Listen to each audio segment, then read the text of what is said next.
প্রিয় সিরাজগঞ্জবাসী, আপনারা সকলে কেমন আছেন? আমাদেরকে ভালো রেখেছেন কে? যে আল্লাহ, যে রব আমাদেরকে ভালো রেখেছেন।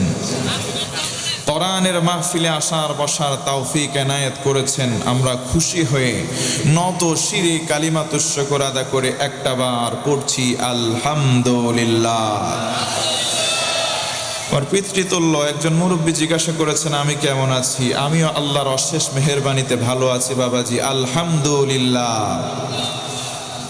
দুরূদ ও সালাম পাঠ করছি শেষ নবী, শ্রেষ্ঠ নবী, পয়গম্বর আরবী, রাসূল আকরাম, নূরে মুজাসসাম, আমার আপনার নবী, নবিকুল সম্রাট, আকায়ে নামদার, তাজদার মদিনা, সকলে সে নবী পাকের শানে দুরূদ ও সালাম পড়ছি। সংক্ষিপ্ত মর্তবায় আমার সঙ্গে পড়ুন মুহাম্মাদুর রাসূলুল্লাহ সাল্লাল্লাহু আলাইহি ওয়াসাল্লাম।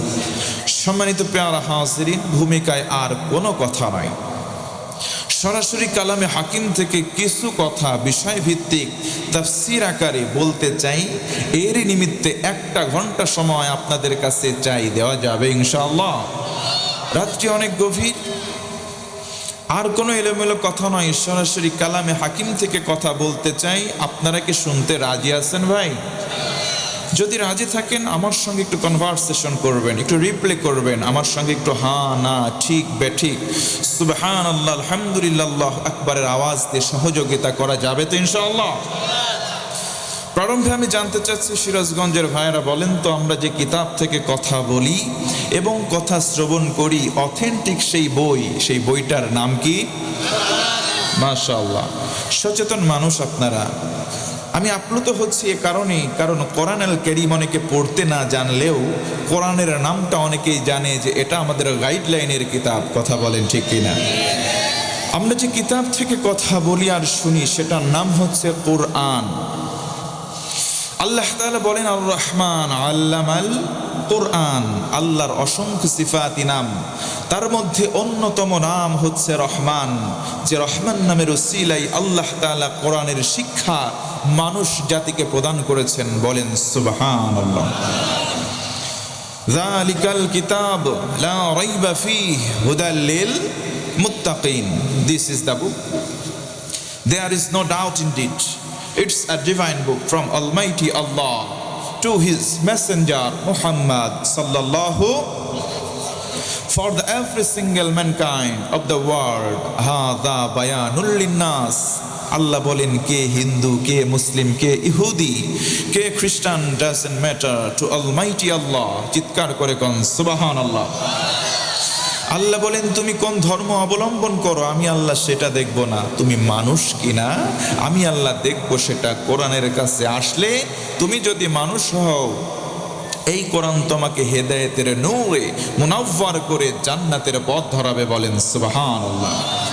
এজন্য প্রারম্ভে কে কোন দল করেন আমি জানি না, কে কোন ধর্মের তাও আমি জানি না, তবে অধিকাংশ আমরা এখানে ইমানদার মুসলমান, কোনো সন্দেহ। আমার এই কণ্ঠের আওয়াজ যদি কোনো অন্য ধর্ম অবলম্বনকারীও শোনেন, শুনে রাখুন আল্লাহ বলেন এ কোরআন গোটা পৃথিবীবাসীর জন্য, কোনো ধর্মের জন্য কোরআন খাস নয়। পৃথিবীতে যে মানুষ এ কোরআন তার জন্যই উন্মুক্ত, খুললাম খোলা। আরেকবার বলা যাবে না সুবহানাল্লাহ? এজন্য বলতে চাই দল মত জাতি ধর্ম বর্ণ নির্বিশেষে আসুন কোরআনের ছায়াতলে, এ কোরআন থেকে কিছু নির্যাস নিয়ে এ কোরআনের ছায়াতলে এ কথা বলতে চাই, কোরআন পড়বো, কোরআন বুঝবো, কোরআন দিয়ে জীবন গড়বো ইনশাআল্লাহ। কেউ যদি বলে আমি কোরআন পড়বো, কোরআন বুঝবো আর কোরআন দিয়ে আমার জীবনটা পরিচালনা করব, তাফসিরে ফি জিলালিল কোরআন আল্লামা সাইয়্যিদ কুতুব শহীদ রাহমাতুল্লাহি আলাইহি তার তাফসিরের মুকদ্দমা তথা ভূমিকাংশের মধ্যে উল্লেখ করেন ফি দিলালিল কোরআন হিয়া নি'মাল্লাহ, কোরআনের ছায়াতলটা হচ্ছে আল্লাহ পাকের অশেষ নিয়ামত। সুবহানাল্লাহ পড়েন। ওয়াহিয়া সালাস, আর এটা হচ্ছে তিন প্রকার। নাম্বার 1, এক নম্বর হচ্ছে তারফাউল আমার। কেউ যদি বলে আমি কোরআন পড়বো, কোরআন বুঝবো আর কোরআন দিয়ে আমার জীবন পরিচালনা করব, সঙ্গে সঙ্গে আল্লাহ তাআলা তার সম্মান দুনিয়াতে বাড়িয়ে দেয়। 2 নম্বর হলো তাবারাকাহুল হায়াত। কেউ যদি বলে আল্লাহ আমি কোরআন পড়ব, কোরআন বুঝবো, কোরআন দিয়ে আমার জীবন পরিচালনা করব। আল্লাহ রাব্বুল আলামিন তার জীবনে যত বরকত প্রয়োজন সকল প্রকার বরকত দেবেন। ও মুসলমান, একটু খুশি হয়ে বলেন তো সুবহানাল্লাহ। 3 নম্বর নিয়ামত হলো তাসকিয়াহুল হায়াত।